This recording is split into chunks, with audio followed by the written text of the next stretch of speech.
Olá a todos, me chamo o professor William, estou aqui junto com a professora Elissandra, ambos professores de Geografia aqui do Liceu.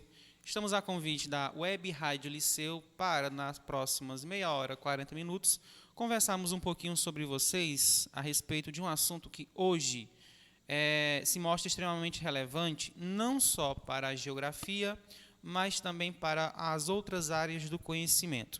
Nós vamos tratar com vocês, juntos, a respeito das mudanças climáticas no mundo.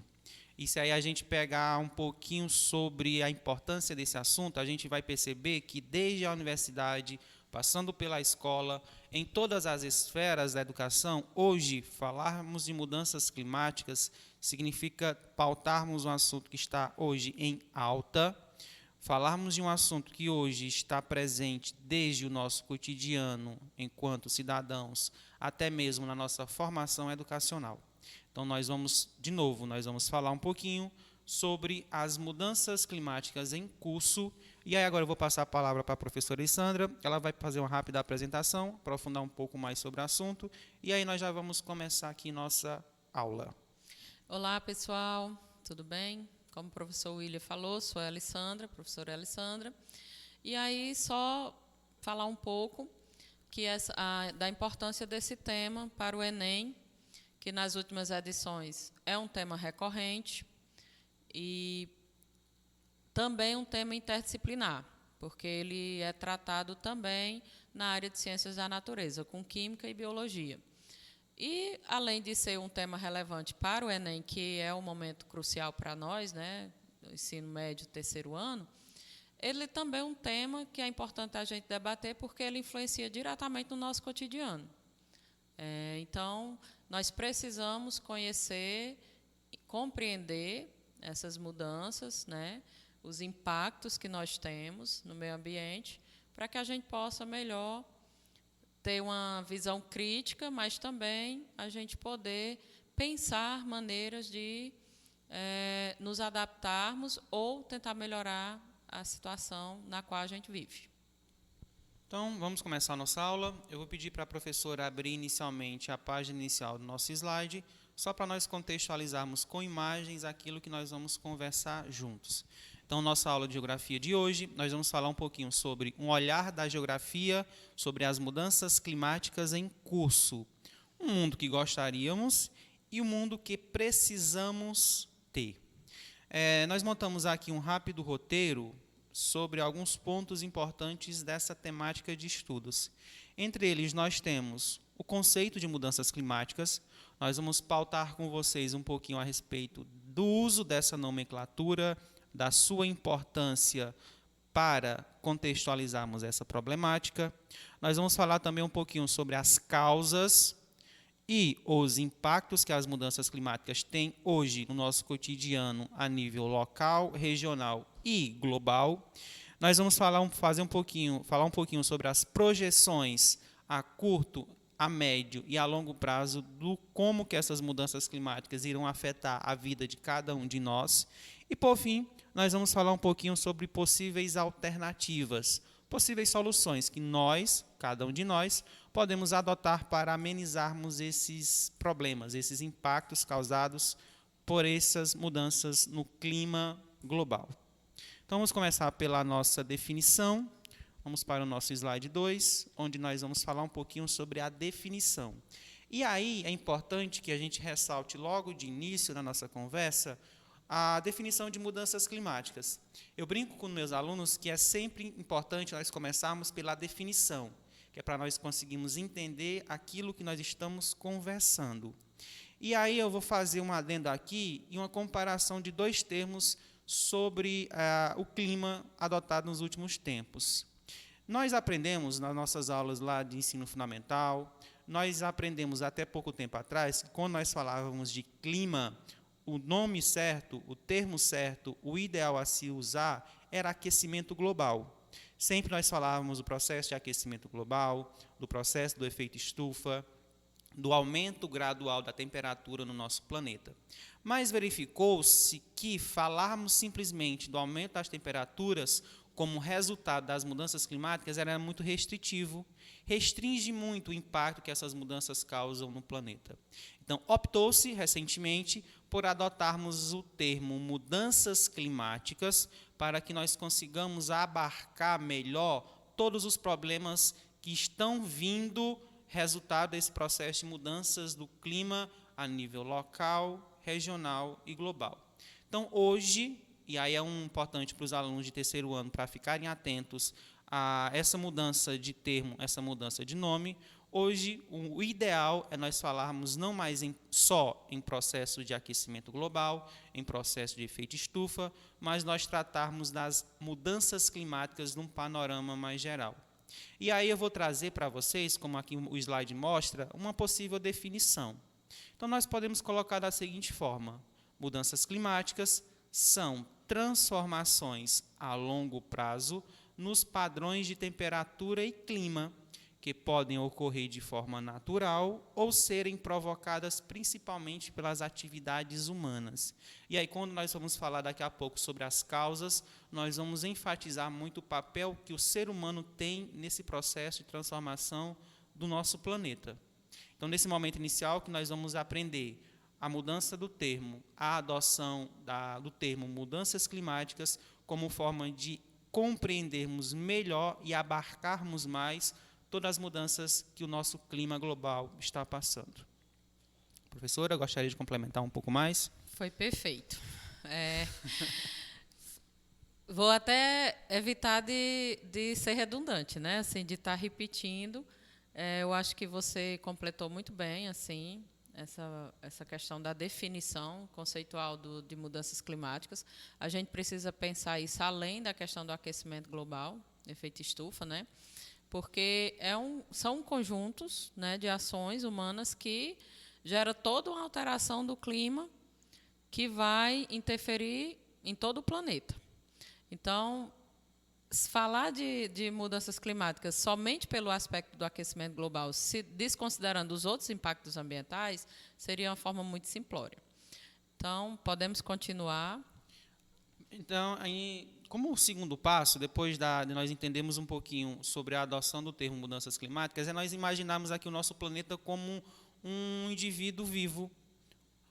Existe uma teoria, que até é chamada a teoria de Gaia, que diz que o nosso planeta é um único indivíduo que hospeda bilhões e bilhões de outros indivíduos menores. E aí, eu quero que vocês imaginem aqui o nosso planeta como sendo um único elemento vivo que possui um equilíbrio muito frágil nos seus processos naturais.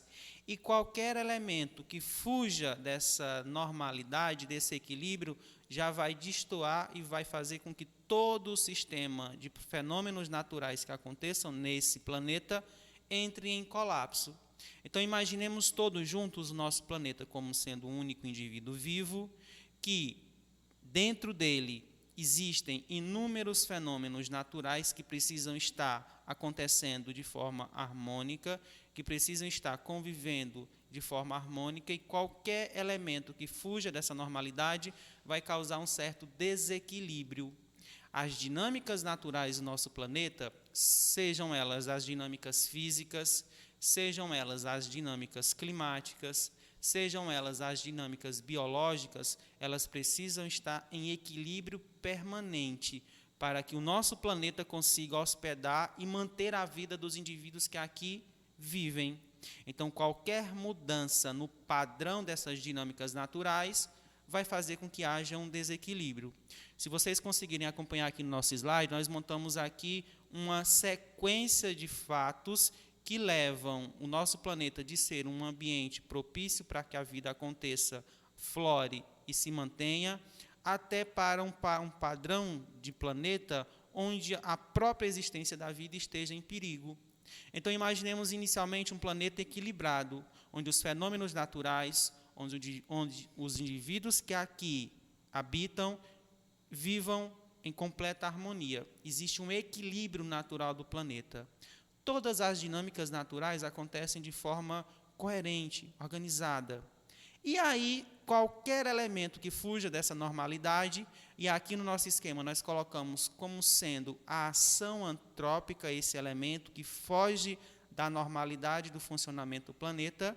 A ação antrópica é a ação do ser humano. Então, quando nós atuamos na exploração dos recursos naturais, quando nós atuamos de forma a explorar de forma predatória aqueles recursos naturais que estão à nossa disposição, nós vamos provocar consequências. Essas consequências são justamente essas mudanças climáticas, essas consequências são justamente um planeta em desequilíbrio. Essas mudanças se mostram justamente nesses novos fenômenos que estão surgindo e na intensificação dos que já existem. Por exemplo, quando a gente pega uma época de furacões, uma temporada de furacões no Oceano Atlântico, onde nós temos furacões muito mais fortes, onde nós temos tempestades tropicais muito mais fortes e mortais, onde nós temos, muitas vezes, como foi no ano passado, 3 furacões se formando ao mesmo tempo no Oceano Atlântico, é um sinal claro de que aquele equilíbrio natural do planeta já não é mais o que era antes. Nós estamos passando de forma clara por um processo de transformação nas dinâmicas naturais. E o elemento que está fugindo desse processo é justamente a ação do ser humano. Nós, nesse contexto, é que somos o elemento destoante. Nesse contexto, nós é que somos o elemento que está destoando desse equilíbrio natural do nosso planeta. A Terra ela é como uma máquina, que ela tem com suas peças todas encaixadas, perfeitamente azeitada, e aí um grão que esteja fora, que seja introduzido dentro dessa máquina, ela vai comprometer o funcionamento dessa máquina. E eu costumo fazer análise que esse grão que está atrapalhando o funcionamento somos nós, os seres humanos, né? Então, assim, a principal causa dessas mudanças climáticas, dos impactos ambientais, é o homem.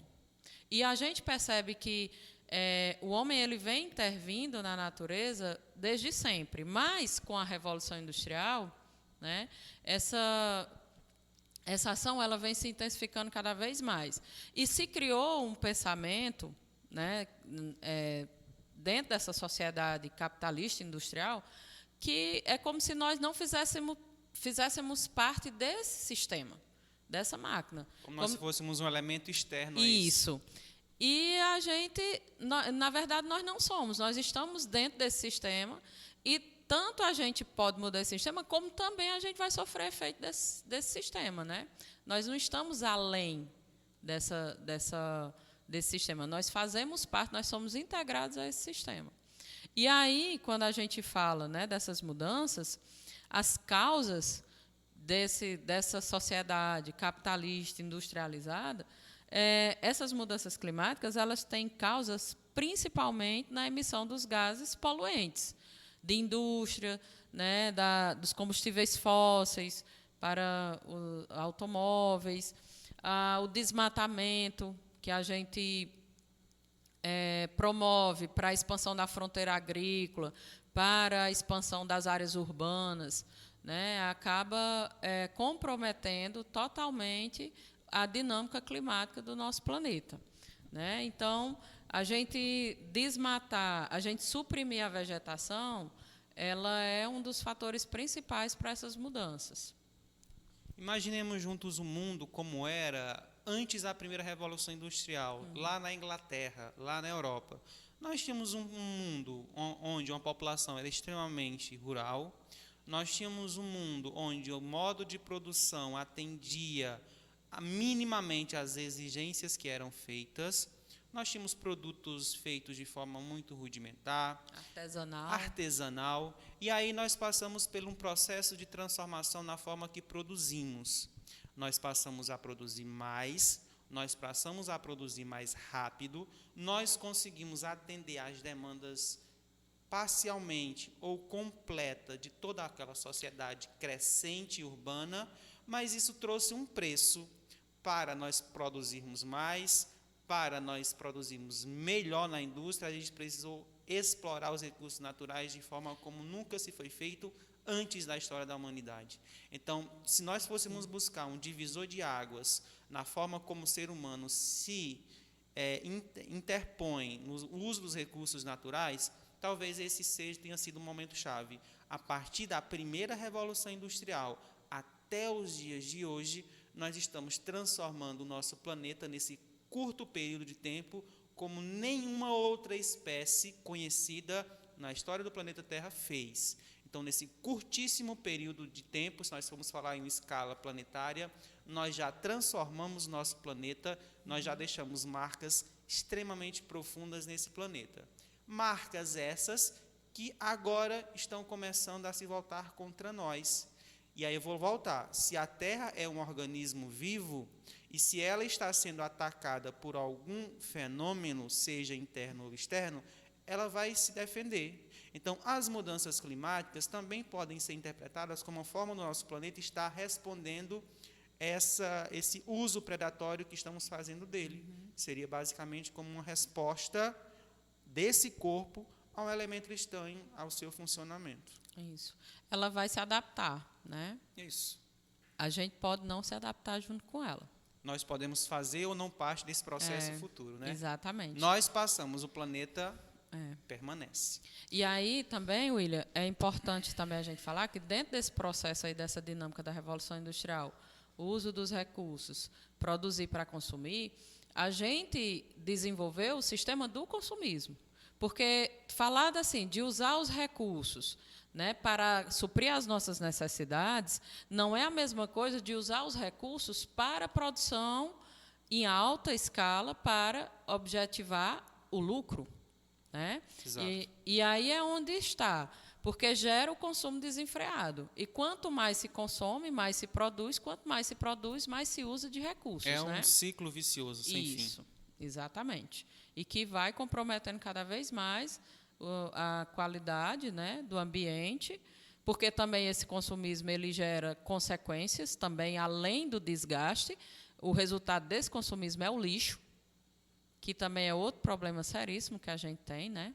E que afeta diretamente dentro dessas mudanças. Então, assim, a gente explora, extrai, e depois a gente ainda tem um resultado para consumir, e aí a gente ainda tem um resultado do que a gente devolve para o planeta, né? O que a gente devolve, exatamente. Eu acho que nós podemos ir para a nossa primeira questão, para resolvermos juntos, para nós colocarmos em prática isso que nós acabamos de conversar. Você lê para a gente, professora? Lê? Sim? Sim. Fala o seguinte, a questão. A variabilidade climática é um fenômeno natural caracterizado por oscilações de curto, médio prazo, nos padrões de tempo e clima, como secas, enchentes ou alterações nos regimes de chuva. Já as mudanças climáticas referem-se a transformações de longo prazo na atmosfera terrestre, associadas ao aumento de concentração de gases de efeito estufa e à ação humana.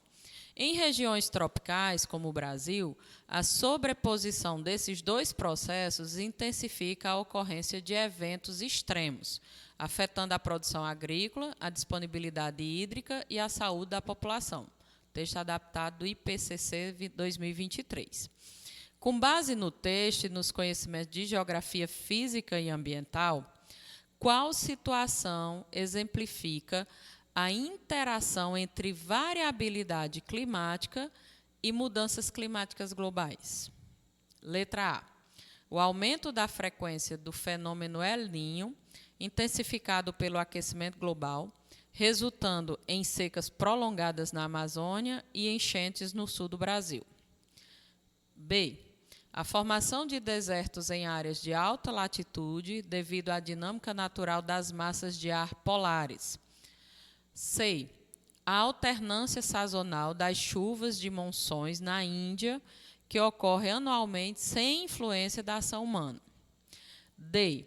A diminuição temporária da temperatura global causada por erupções vulcânicas que liberam partículas na atmosfera. E o deslocamento natural da zona de convergência intertropical, ZCIT, que regula chuvas na faixa equatorial sem alteração de gases de efeito estufa. Então, a chave dessa questão é nós identificarmos qual desses fenômenos estão sendo justamente intensificados pelas mudanças climáticas. Aqui nós temos uma sequência de fenômenos naturais que ocorrem no nosso planeta já há milhões de anos, bilhões de anos eu até diria, mas nós temos que ter atenção sobre aquele que está sendo intensificado, que está sendo aumentado pela ação das mudanças climáticas. Esse seria o chave da questão. Quando ele trata no enunciado, com base no texto e nos conhecimentos de geografia física e ambiental, qual das situações abaixo exemplifica a interação entre variabilidade climática e mudanças climáticas globais? Então, o aluno, nesse momento, teria que fazer essa identificação desses fenômenos que estão listados aqui, qual deles está sendo intensificado, qual deles está sendo o seu efeito aumentado pelo uso das mudanças climáticas globais. E aí nós vamos analisando questões por questões, de baixo para cima. Letra E diz o seguinte: o deslocamento natural da zona de convergência intertropical, ZCIT, que regula chuvas na faixa equatorial, sem alteração de gases do efeito estufa. Até a vírgula, a questão alternativa estaria perfeita. A partir da vírgula, ela se torna um pouco errada, quando fala sem alteração de gases do efeito estufa. Nós sabemos que, com a mudança gradual da temperatura, um dos principais fenômenos que sofre mudanças é justamente as correntes marítimas. É a forma como a atmosfera terrestre se comporta. Então, o ZCIT é aquela zona de convergência que faz com que haja muita chuva no norte do Brasil e também na região nordeste, e ano após ano o seu comportamento vai ser diferenciado, dependendo das condições atmosféricas e dependendo das condições oceânicas que fazem com que as correntes marítimas se movimentem. Então, de antemão, nós podemos descartar essa alternativa. A gente vê que a ZCIT ela tem um padrão irregular, independente do aumento ou das mudanças climáticas em curso. De baixo para cima, nós vamos agora para a letra D, quando diz o seguinte: a diminuição temporária da temperatura global causada por erupções vulcânicas. E aqui nós temos um ponto a ser observado. Na história do planeta Terra, já houveram erupções vulcânicas em larga escala que emitiram grandes quantidades de cinza vulcânica para a atmosfera, bloqueando a radiação solar e diminuindo a temperatura tanto localmente como regionalmente. Esses fenômenos já não se repetem há muitos anos no nosso planeta, há bilhões de anos. Depois que a estrutura geológica do planeta Terra se estabilizou, nós não temos eventos extremos desse porte. Então, essa questão nós também poderíamos eliminar. Ela não está completamente condizente com o contexto que nós estamos analisando. De baixo para cima, nós temos a letra C, que diz o seguinte: a alternância sazonal das chuvas e de monções na Índia, que ocorre anualmente sem influência da ação humana. De novo, até vírgula, a questão está perfeita. Nós temos a ocorrência dessas chuvas de monções que atingem a região asiática do norte e do sudoeste da Ásia, principalmente a Índia, durante boa parte do verão. Só que, quando a questão diz que ocorre anualmente sem interferência da ação humana, aí nós temos um ponto a ser observado. Da mesma forma que a ZCIT é um fenômeno que vai depender das correntes marítimas, das massas de ar, as chuvas de monções também vão precisar dessas condições para ocorrerem. Dessa forma, ela pode ou não ser afetada pela ação das mudanças climáticas. Então, a letra C, ela também pode ser eliminada por esse fator. Letra B, estamos vindo de baixo para cima, diz o seguinte: a formação de desertos em áreas de alta latitude, devido à dinâmica natural das massas de ar polar. E aí nós vamos parar para pensar um pouquinho sobre o comportamento das massas de ar. Vou passar para a Alessandra que ela entende um pouco melhor dessa questão das massas de ar, ela vai poder explicar um pouco mais para vocês a respeito. Você quer que eu explique a dinâmica das massas de ar? É Seria isso? interessante. Então, as massas de ar, né, são massas de ar, como o nome já diz, que são transportadas, que elas circulam pela atmosfera terrestre, tanto no sentido norte e sul, como no sentido leste-oeste. E aí ela traz características do local onde elas são formadas, certo? Então, nós temos que levar em consideração algumas características, né, como continentalidade, maritimidade. O que quer dizer isso? As que são formadas no continente, as que são formadas no oceano.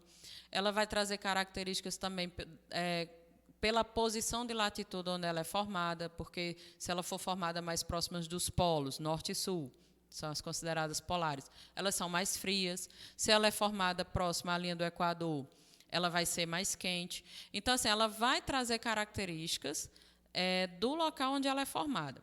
Então, essas massas de ar, elas vão se deslocar e, dependendo do período, da estação do ano, né, do período do ano onde ela está, algumas vão ter mais intensidade, mais força do que outras. E aí elas vão se deslocando, dando espaço, dependendo da força que ela tenha, ela vai deslocar, pedindo espaço a uma outra massa de ar ou, né, cedendo espaço para a sua massa de ar. É como se estivesse passando e pedindo licença a alguém, porque precisa passar. Então, as massas de ar no verão, ela tem umas que vão ter mais força, né? Ela vai ser mais intensa do que outras. Por exemplo, no verão, nós vamos ter a massa de ar equatorial, continental equatorial, que ela vai ter mais força do que a massa polar oceânica. Por quê? Porque ela é mais quente. E aí ela vai empurrar com mais facilidade a massa de ar polar, que é mais fria, porque ela está, devido a estar no verão, ela vai estar menos atuante. Já no inverno vai ser o contrário. Como vai estar mais frio, menos incidência solar vou pegar aqui a porção sul, hemisfério sul, menos radiação solar, emissão de radiação solar no hemisfério sul, então a massa de ar polar ela vai ficar mais forte. Então ela vai empurrar a massa de ar equatorial e essa massa equatorial ela vai ceder espaço para a massa polar. Então essas massas elas vão trazer calor, frio, umidade ou secura, dependendo da característica que ela traga. Então, vocês percebem que são inúmeros os fatores que vão influenciar a movimentação das massas de ar. Nesse caso em específico, fala das massas de ar polar que causam áreas de desertos em alta latitude. Por si só, isso já seria um equívoco, porque a massa de ar por si só, de forma isolada, não vai ter esse efeito de criar áreas desérticas. Ela é um elemento a mais do processo. E as mudanças climáticas, elas não vão incidir diretamente sobre essa movimentação por conta de alguns pontos como esses que a professora Alessandra falou. São vários os critérios que fazem com que o comportamento de massas de ar circulem de forma diferente em cada região do planeta. Então, eu não estou dizendo que as mudanças climáticas não vão afetar esse comportamento. Eu estou dizendo que as mudanças climáticas não têm um efeito direto sobre esse tipo de movimentação das massas de ar. Então, por essa questão, nós também poderíamos descartar a letra B, como não sendo a correta. E aí vai nos sobrar a letra A, para nós pouparmos aqui tempo e sermos um pouco mais diretos. A letra A diz o seguinte: o aumento da frequência do fenômeno El Niño, intensificado pelo aquecimento global, resultando em secas prolongadas na Amazônia e enchentes no sul do Brasil. E aí nós vamos lembrar das nossas aulas de climatologia, o que é o efeito El Niño e o que é o efeito Laninha. Nós ainda não entendemos o real motivo, mas sabemos que as águas do Pacífico, elas passam por períodos de aquecimento e elas passam por períodos de resfriamento. Quando as águas do Pacífico, elas passam por um período de resfriamento, nós dizemos que acontece o fenômeno laninha. As massas de ar, essas mesmas massas de ar que nós acabamos de conversar a respeito, elas têm um comportamento diferente. Elas vão trazer mais umidade para a região sul do nosso Brasil, trazendo, consequentemente, mais chuvas, e elas vão trazer menos umidade para a porção norte e para a porção nordeste, trazendo grandes períodos de estiagem, o El Niño, aquecimento do Pacífico. Quando eu trato da laninha, que é o resfriamento, aí nós estamos tratando do movimento contrário. Vai trazer mais chuva para a parte norte e menos chuva para a parte sul. Então, nós temos aqui um fenômeno duplo que vai mudar o regime de chuvas no continente sul-americano e, consequentemente, no Brasil. Quando o Oceano Pacífico se esquenta, traz mais chuva para o sul e menos chuva para o norte e para o nordeste. Quando as águas do Pacífico se resfriam, traz mais chuva para o norte e para o nordeste e menos chuva para o sul. É um fenômeno muito delicado que vai precisar de que os oceanos tenham um comportamento padronizado. O que é que está acontecendo nos últimos anos? Com as mudanças climáticas, esse padrão de aquecimento e resfriação das águas oceânicas, ele vem sofrendo um processo de transformação muito grande. Não só pelo aumento do degelo das regiões polares, mas também pelas mudanças climáticas das áreas centrais do nosso planeta. Então, nós estamos tendo, nos últimos anos, El Niños bem mais fortes. Nós estamos tendo, nos últimos anos, laninhas extremamente mais fortes também. Nós estamos tendo, como consequências, secas que nunca se viram na floresta amazônica.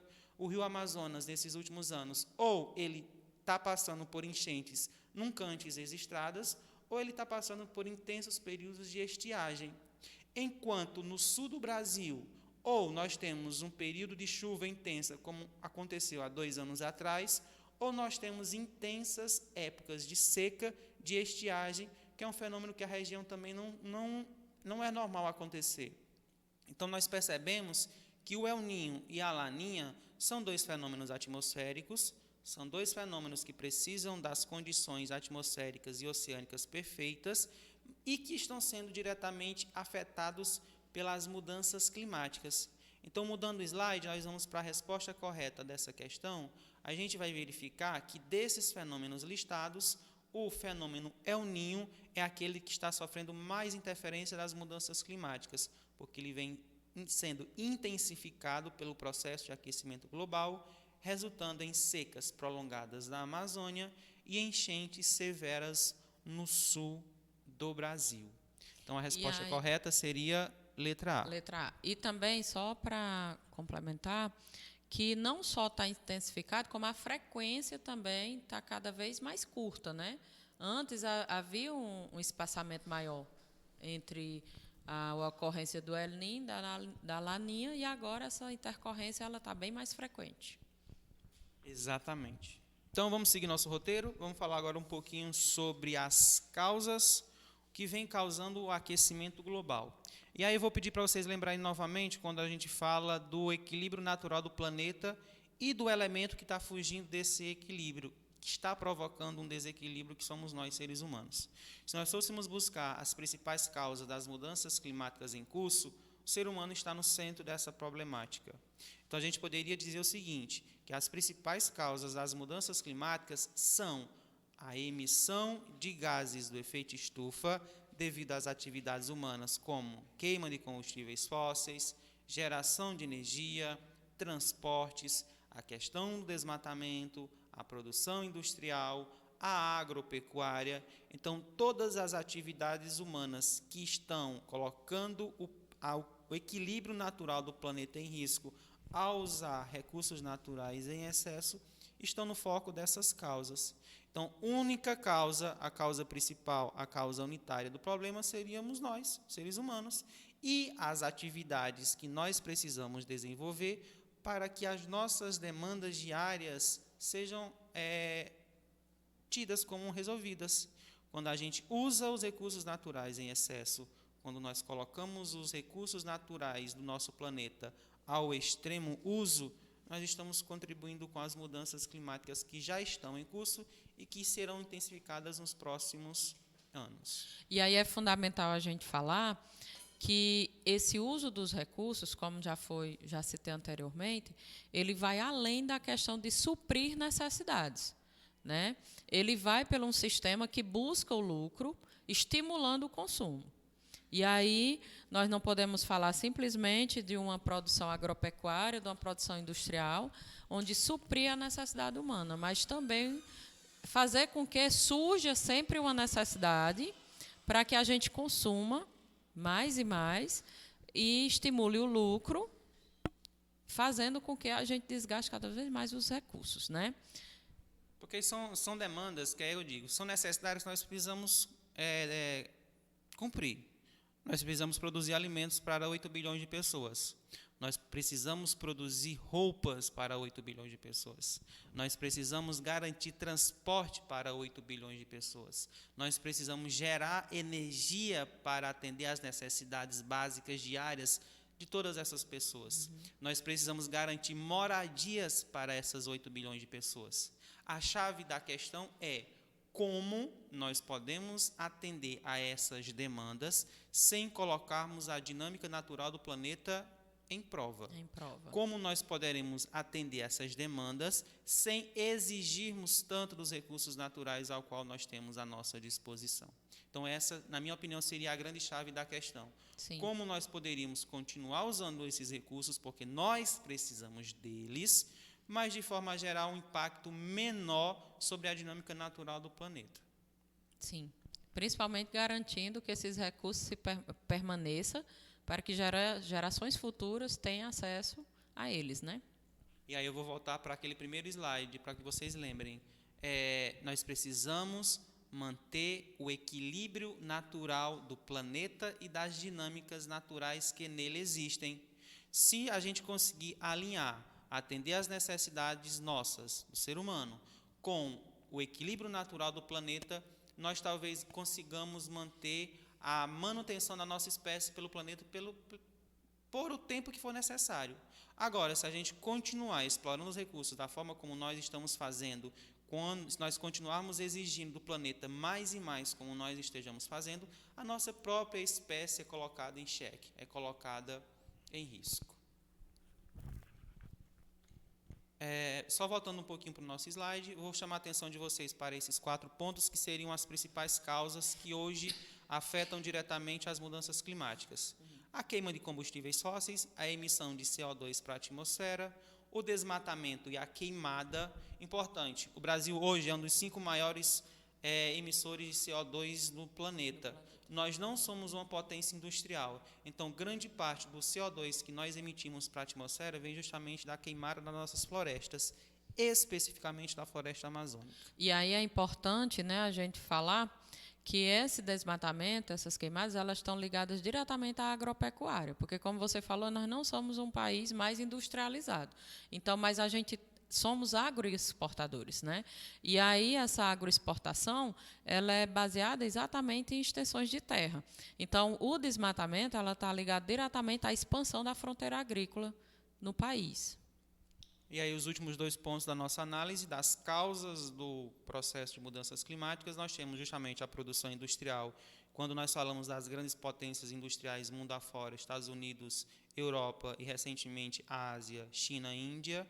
E nós falamos da agropecuária, que hoje, dentre aquelas atividades, é a que demanda o maior uso de recursos.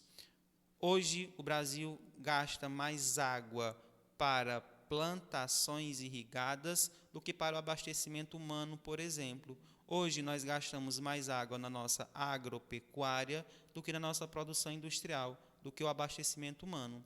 E aí eu vou lembrar vocês de novo. Nós precisamos garantir alimentos para todos? Sim, precisamos. É uma demanda que nós precisamos ter. A chave da questão é fazer com que essas demandas sejam atendidas e economizarmos o máximo possível dos recursos naturais e da dinâmica natural do nosso planeta. E aí a gente sabe que esse uso desses recursos para a produção agropecuária, para alimentar a população, ela de fato não acontece, porque se nós temos tanta produção agrícola, por que nós temos pessoas passando fome no país? Então a gente precisa entender que essa agropecuária, ela é de exportação, ela é comercial. Certo? E aí é para alimentar uma produção industrial, é para alimentar o mercado externo, e aí ela não é fundamentalmente só para alimentar a população. E a questão da... Por que eu estou chamando a atenção isso aí? Porque a questão da gerência dos recursos, como você falou, porque nós precisamos manter a vida humana, mas que a gente precise também pensar, que a gente precise também racionalizar com relação ao consumo em excesso. Esse é um desafio. Na verdade, é um grande desafio, mas que nós podemos superar. Nós já temos tecnologia hoje capaz de fazer com que essas mudanças sejam gradativas, sejam atenuadas. Se nós temos as causas, agora nós vamos falar um pouquinho sobre os impactos. É interessante nós falarmos sobre como as mudanças climáticas já estão afetando o nosso dia a dia. Eu já falei para vocês, no início da nossa fala, no início da nossa aula, sobre o regime da temporada de furacões no Atlântico. É apenas um dos possíveis impactos que já são sentidos e dos possíveis impactos que vão ser multiplicados pelas próximas décadas. Nós estamos gravando esse vídeo no dia 30 de outubro. Nessa semana está acontecendo, na verdade, está passando pela região da América Central, um dos maiores furacões da temporada. O furacão, me lembra o nome, que agora me fugiu da cabeça. É o nome feminino. É o nome de uma mulher. Celine, Categoria 5, Celine, eu acho que sim, categoria 5. Na verdade, furacões dessa intensidade, eles não são tão comuns de acontecerem nessa época do ano especificamente. A temporada de furacões vai até o mês de... Inicia-se na metade do ano e vai até na metade do ano seguinte, mas categoria 5 se formando numa rapidez tão grande e afetando uma área tão grande, tão extensa, não é normal acontecer. Então, o comportamento climático vai fazer com que haja o aumento de furacões na temporada, né, nessas regiões, vai fazer com que hajam secas prolongadas na floresta amazônica, vai fazer com que haja enchentes tão severas como nós vimos no Rio Grande do Sul, vai fazer com que haja ondas de calor com temperaturas que beiram os 50 graus em uma América do Norte, em um Canadá, em uma Europa, vai fazer com que haja períodos de intensos tufões e tempestades tropicais na Ásia.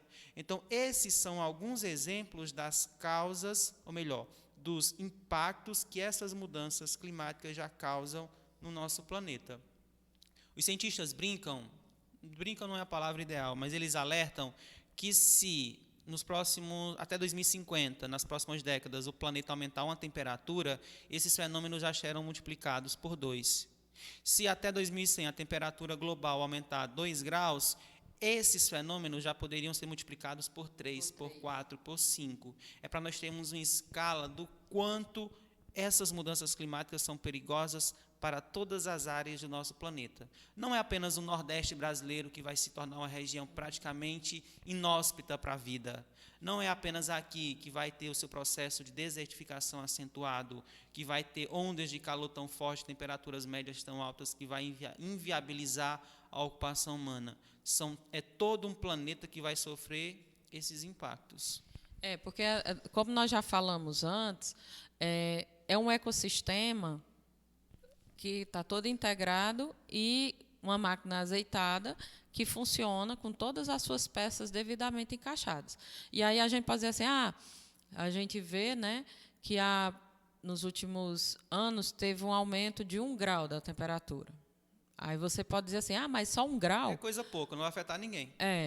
Só que esse 1 grau, ele altera totalmente a dinâmica do ciclo da água, né, porque ele muda Regime de chuvas. O regime de chuva, por quê? Porque vai mudar a temperatura dos oceanos, então muda a temperatura das correntes marítimas, que vai influenciar diretamente na evapotranspiração, que vai alterar o ciclo da água, que vai gerar seca, que vai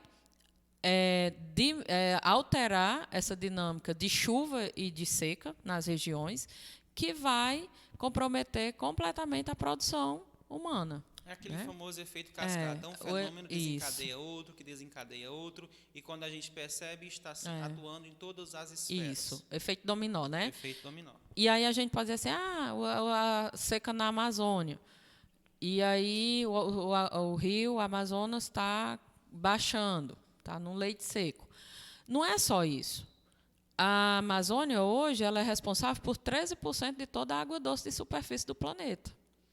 E essa água, ela é do rio Amazonas e seus afluentes. Então, quando você compromete a alimentação desses rios, que são, basicamente, a maioria pluvial, quando você compromete o ciclo da água, que você compromete o período de estiagem, a seca, na região, você está comprometendo a disponibilidade de água da região. E a Amazônia ela não é só importante também na questão do rio Amazonas, mas ela tem uma produção de massa de ar úmida muito importante para o hemisfério sul, que são chamados rios voadores. A região sudeste, se não fosse a Amazônia, seria um deserto pela latitude que ele está. Exatamente. Então, assim, ela compromete também as massas de ar, porque são essas massas de ar produzidas na região de floresta amazônica equatorial que vai produzir umidade para o sul do Brasil, né? Sudeste, sul do Brasil. E aí, o desmatamento ele também vai comprometer. Né? Por quê? Porque se você remove a vegetação, como é que vai ter evapotranspiração? Sobre os impactos das mudanças climáticas, é interessante a gente perceber o seguinte.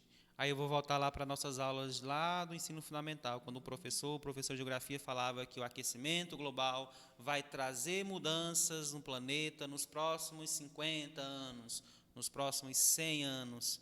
Na verdade, não. Essas mudanças já estão em curso agora. Nós já começamos a sentir esses impactos no nosso cotidiano. Quem mora na floresta amazônica, quem mora no Nordeste brasileiro, quem mora na região sul, quem mora na região sudeste, quem mora na Europa, quem mora nos Estados Unidos, quem mora na China, todos já estamos sentindo os impactos que essas mudanças estão trazendo para o nosso planeta. E apenas uma fração. Isso é que é preocupante. Nós estamos experimentando uma pequena fração do que esse fenômeno pode trazer nesse próximo tempo. Não, só falando assim, que essas projeções que antes eles davam uma projeção de 50, 100 anos, a gente está vendo esse tempo ser reduzido para 30 anos. Era confortável 40, imaginar que isso acontecesse daqui a 100 anos. Pensar, daqui a 100 anos, estou nem vivo. Só que a gente está percebendo que essa projeção ela se mostrou errônea porque está tão intenso que ela está reduzindo. O que poderia ser 100 anos está vindo em 60. O que poderia ser 50 está vindo em 30 anos. Né? Mas vamos falar de coisa positiva, para que nós não fiquemos só no lado negativo da questão. O último ponto da nossa análise aqui seria falar um pouquinho das alternativas. Hoje, nós já temos tecnologias suficientes para iniciarmos um processo de freagem desse processo, desse fenômeno, das mudanças climáticas. Hoje nós já temos tecnologia na produção, hoje nós já temos tecnologia na matriz energética, hoje nós já temos tecnologia nas mudanças de hábitos, de forma de produzir e de explorar. Então, alternativas nós temos. A questão é que essas alternativas, infelizmente, se mostram muito caras ainda e, nesse período atual, elas ainda são um pouco inviáveis para serem adotadas em escala global. Mas vamos tratar um pouquinho dessas alternativas. Por exemplo, professora, na área da produção de energia, na área dos recursos renováveis para a produção de energia, o que nós podemos destacar como alternativas às mudanças climáticas? Então, quando a gente fala de produção de energia, pensa-se, né, buscando soluções para esses problemas climáticos, as chamadas energias alternativas. Alternativas a quê? Aos combustíveis fósseis. Porque a gente vê que essa queima de combustíveis fósseis, eles emitem, né, são as principais emissões aí de CO2, que aumenta o efeito estufa, que gera o aquecimento, que vai gerar a mudança climática. Então, buscar fontes de energias alternativas aos combustíveis fósseis. São chamadas energias limpas. E aí busca-se também que essas energias elas sejam renováveis, né, que a gente possa ter elas sempre em disponibilidade. Então, quando se fala em energia limpa e renovável, né, nós podemos citar, por exemplo, a energia eólica, a energia solar, que elas são... Já temos esse recurso naturalmente, né? A natureza já nos disponibiliza, e elas podem ser melhor aproveitadas, gerando menos impactos para o meio ambiente. É interessante que, proporcionalmente, hoje o Brasil já é o maior produtor de energias renováveis do mundo, planeta. Principalmente na matriz eólica e na matriz solar. A capacidade de produção instalada no Brasil, que é como nós chamamos aquelas regiões onde já existem parques de energia solar e eólica, já conseguem ter um percentual de participação na matriz energética brasileira muito grande. E aí nós vamos lembrar também que nós hoje somos grandes produtores de energia hidroelétrica. Então, quando nós juntamos a produção de energia hidroelétrica, a produção de energia solar e a produção de energia eólica, a matriz energética do Brasil é considerada como sendo uma das mais limpas e sustentáveis do mundo. Isso. Em contrapartida, países como Rússia, que são grandes produtores de petróleo, que são grandes produtores de energia termoelétrica, ainda possuem uma matriz energética muito suja, à base de combustíveis fósseis. Voltando para a produção industrial, a Inglaterra foi o primeiro país a desenvolver a energia, o uso de energia térmicas através da queima de carvão. Recentemente, a Inglaterra fechou sua última usina termoelétrica que usava o carvão como combustível. A matriz energética da Inglaterra hoje também está passando por esse processo de transformação. Então, alternativas nós temos. A questão é sabermos como nós podemos usá-las desde já. Porque não adianta um país imaginar a mudança da sua matriz energética para daqui a 40 anos, 50 anos, se o problema é imediato. Então, o primeiro ponto que eu destaco, professora, quando nós falamos de alternativas, é o uso de energias renováveis. É a substituição do carvão, é a substituição do petróleo por recursos que sejam mais limpos, mais acessíveis e que estejam permanentemente à nossa disposição.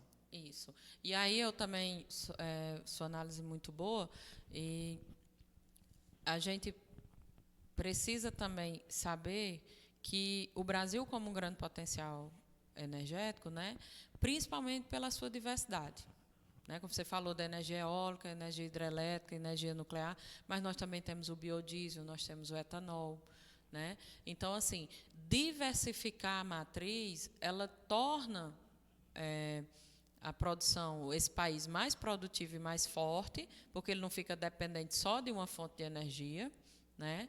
E, além de diversificada, como você falou, é uma matriz limpa, porque a gente tem um investimento na diversificação e buscando usar cada vez menos combustíveis fósseis. E eu acho que não é só na área da energia que nós temos alternativas. Por exemplo, na área do transporte, hoje o carro elétrico ele se mostra uma alternativa viável, tanto na escala de produção quanto na escala econômica. Ainda é mais caro do que um carro normal movido a gasolina a combustão, mas a diferença de preço entre os dois vem caindo permanentemente, constantemente. Então, um carro elétrico que há 5 anos, 10 anos atrás era algo impensável para ser usado pela população em geral, hoje em dia já não é. Não estou dizendo que o carro elétrico ele não gere resíduos. Não é isso que eu estou dizendo. Ele precisa ser abastecido com energia, ele precisa ter fontes, ele precisa ter uma bateria que constantemente vai precisar ser substituída e gerar resíduos, mas se nós compararmos um carro movido a combustível de combustão uma gasolina que gera CO2 para um carro elétrico, o carro elétrico também seria uma alternativa de mudança para esse processo de transformação da matriz energética e dos hábitos de consumo num planeta. E aí, você falar do transporte é importante, porque chama a atenção que, apesar do Brasil ele investir tanto em energia limpa, né, e diversificada, ele peca no modal transporte. Por quê? Nós somos um país que ainda usamos predominantemente rodovias. Modal, exatamente, obrigada.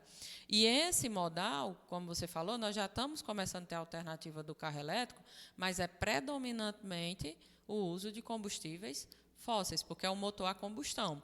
E isso acaba prejudicando também, porque tanto economicamente se torna mais caro, como para o meio ambiente não é saudável, né? Porque nós vamos ter aí mais emissões de CO2. É importante que o Brasil também invista na diversificação dos modais de transporte.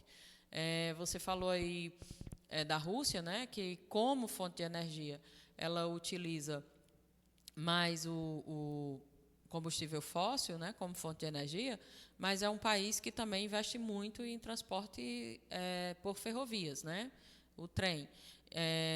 Já o Brasil, ele investe muito em energia limpa, mas quando vai para transporte, investe-se muito, e a gente sabe que tem a ver com a história da indústria brasileira, né? Aí, acaba que um esforço anula o outro. Anula o outro, pronto, é isso. E esse investimento exclusivo no modal rodoviário, né, ele acaba comprometendo também a nossa qualidade. Então, acho que para nós fecharmos aqui a nossa discussão sobre as alternativas, a ideia que fica é que nós temos alternativas. Sim. Hoje nós já temos tecnologia, hoje nós já temos as práticas necessárias. O próximo desafio é, em escala nacional, em escala global, colocarmos essas alternativas em práticas. E aí, quando a gente fala em alternativa, a gente precisa falar de desenvolvimento sustentável, né? Porque o desenvolvimento sustentável ele é fundamental para que a gente consiga manter esses recursos sempre à nossa disposição.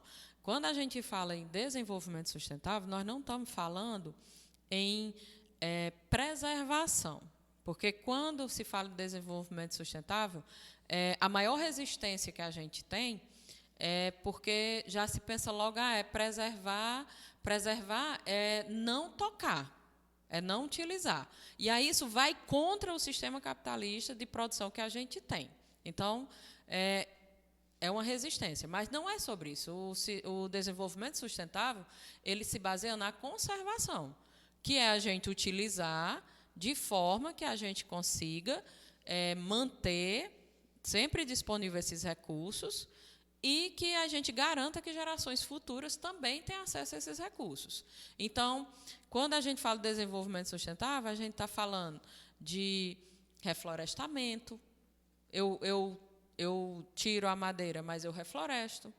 Eu estou falando de reciclagem. Técnicas agrícolas de manutenção e manejo. De solo, né? Exato. Nós estamos falando de reuso dos recursos, nós estamos falando de energias limpas. Então, é conservar, é utilizar de forma consciente e de forma racional para que a gente possa manter esses recursos. E aí, chama a atenção da gente exatamente porque o Brasil, esse ano, ele vai sediar a COP30, né? Que a gente sabe que esses encontros eles são fundamentais para se pensar exatamente sobre essas problemáticas ambientais e buscar soluções alternativas para elas, né? E a gente sabe também que dentro da geopolítica ambiental nós temos muitos desafios a superar, né, dentro dessas discussões, porque vem sempre como prioridade a economia, vem sempre prioridade a produção, o lucro, mas a gente precisa entender também, né, que E aí, diante desses desafios, colocar como prioridade, ela acaba sendo um impasse para que essas discussões, as negociações dentro da conservação do meio ambiente, ela seja emperrada. Mas a gente precisa entender também que não vai haver lucro, não vai haver produção se a gente esgotar o sistema. Antes né? de qualquer coisa, é preciso haver um planeta. Isso. Se não houver um Se planeta, não existe sistema capitalista, não existe sistema de lucro, não existe produção de nenhuma escala. Se não houver um planeta, inicialmente, qualquer atividade humana, seja ela de qual natureza for, será impedida de se desenvolver. Exatamente. Então, acho que nós cumprimos nossa pauta, né? Espero que você aí que esteja do outro lado, que esteja nos vendo, esteja nos ouvindo, tenha conseguido absorver um pouco mais sobre a questão das mudanças climáticas, tenha aprendido um pouco mais com essa nossa conversa sobre as mudanças climáticas, tenha conseguido entender e compreender que, quando nós falamos em mudança do clima, nós estamos falando em todas as esferas da nossa vida, em todos os locais do nosso planeta, em todos os processos aos quais nós estamos inseridos. Sim. E aí a minha fala final aqui, para nós já encerrarmos nosso momento, depois eu vou passar a palavra para a professora Elissandra. Primeiro eu quero agradecer novamente o professor Jotinha pelo convite da Web Rádio Liceu. Foi um programa inicial. Se houve algum erro aqui durante a execução, vocês vão nos desculpar. Estamos iniciando um processo, é o nosso primeiro programa juntos, mas a minha fala aqui é justamente essa. Espero que vocês tenham conseguido absorver as informações, espero que vocês tenham conseguido entender e compreender um pouco mais desse assunto em específico e que vocês consigam, na caminhada de vocês, usar de certa forma o que nós tratamos aqui. Sim. Professora? Eu só queria agradecer. Minha palavra é gratidão, né? Agradecer pelo espaço, pela oportunidade, dizer que foi maravilhoso, apesar do desafio, né? A gente fica um pouco nervoso, mas foi maravilhoso, uma experiência maravilhosa. E eu espero ter contribuído, que a gente tenha contribuído de alguma forma aí para os estudos de vocês, o conhecimento de vocês. E quem sabe aí numa próxima, bem brevemente, a gente esteja aí com vocês novamente, trazendo outros assuntos. Então, forte abraço, boa sorte nos concursos externos aí que vocês forem fazer. Fiquem atentos aos próximos acontecimentos que tiver, principalmente com relação à questão climática, os impactos ambientais, né? E façam bom uso desses conhecimentos. Um abraço a todos e até uma próxima oportunidade. Forte abraço, tchau, tchau.